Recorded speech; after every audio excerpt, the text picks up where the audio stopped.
Bonjour à tous et bienvenue. Si vous êtes nouveau ici, abonnez-vous pour fortifier votre foi au quotidien. Que ce moment d'écoute soit une source de bénédiction pour votre vie.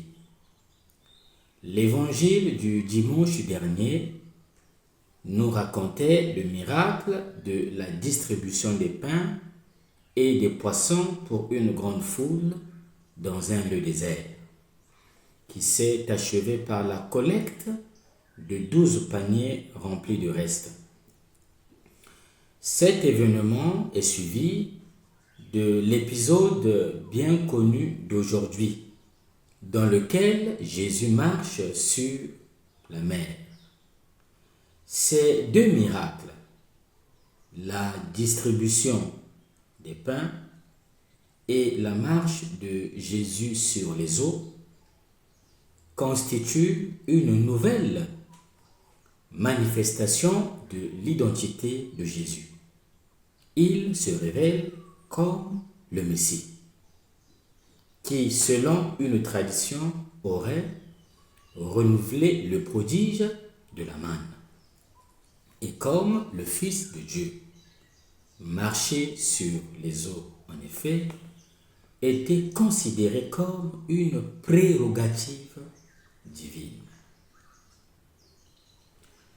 L'évangile de ce 19e dimanche ordinaire de l'année liturgique A peut être lu comme le récit de la traversée, ou mieux, des traversées de notre vie, comme la métaphore de ce voyage qu'est notre vie. Un voyage qui traverse la solitude pour aboutir à la communion. Un voyage qui traverse la peur pour aboutir à la paix. Et surtout, un voyage qui traverse l'incrédulité pour aboutir à la foi. De la solitude à la communion. Telle est la première métaphore qui peut résumer la signification du célèbre récit évangélique de ce dimanche. Les disciples sont pour ainsi dire mis à l'épreuve par Jésus quant à leur capacité ou leur incapacité à rester avec lui-même en son absence. Jésus, en effet, obligea les disciples à monter dans la barque et à le précéder sur l'autre rive. C'est presque comme si Jésus disait aux siens: nourrissez-vous du pain de ma présence, soyez forts et partez. Le pain de la présence et le pain de la parole, de sa parole qui appelle toujours à la communion avec lui. Viens, dit Jésus à Pierre. Une invitation forte et salvatrice, sans laquelle chacun de nos pas risque de se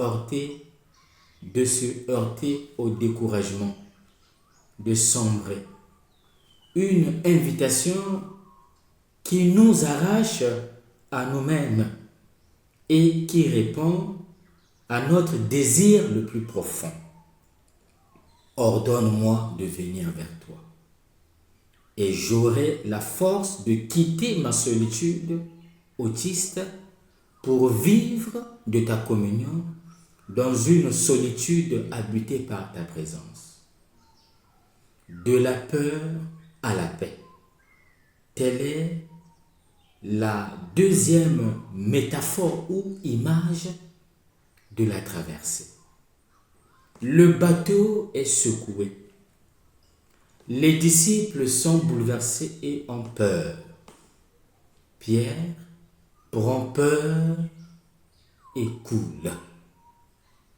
C'est l'image la plus courante de notre vie. Une situation où seule une main amicale peut nous saisir et nous conduire vers le lieu de la paix. Un lieu qui n'est pas un ailleurs par rapport à notre barque. C'est la barque elle-même dans laquelle nous devons cependant apprendre à vivre autrement, avec la certitude d'une présence à nos côtés. Dès qu'ils montèrent dans la barque, le vent tomba. Dès que nous retournons dans la barque de notre vie, quelle que soit la situation dans laquelle elle se trouve, conscient de la présence du Seigneur à nos côtés et en nous, nous trouverons la paix et la joie. Heureux d'avoir accosté au port tant désiré, comme l'affirme le psaume 107, verset 30. En voyant le calme, ils se réjouirent et il les conduisit au port tant désiré. De l'incrédulité à la foi, telle est l'image finale et synthétique de notre parcours. Un parcours qui, comme tout véritable parcours, conduit à la découverte d'une réalité inédite.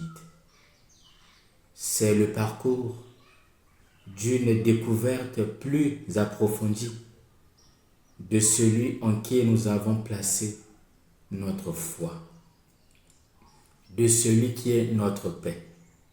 Homme de peu de foi, pourquoi as-tu douté? Ce n'est pas un reproche, c'est un appel à la prise de conscience. Toi, homme, arrête-toi et demande-toi sincèrement, dans tes échecs, dans tes peurs, dans tes moments où tu coules, vers quoi tournes-tu ton regard? Sur qui t'appuies-tu? À toi-même qui naufrage, au vent qui te fait sombrer? Ou bien sais-tu dire avec simplicité et courage, Seigneur, sauve-moi?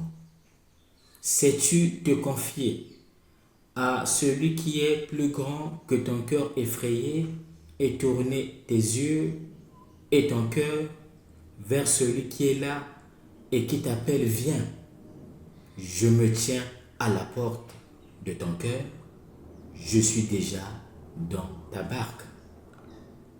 Chaque fois que nous sommes tentés de nous concentrer davantage sur le vent momentanément contraire plutôt que sur le Seigneur toujours présent, rappelons-nous que ce vent est là pour nous stimuler dans la foi. Lorsque, comme l'écrit Saint Jean Chrysostome, nous nous demandons, mais pourquoi? Mais pourquoi le Seigneur n'ordonne-t-il pas au vent de cesser de souffler?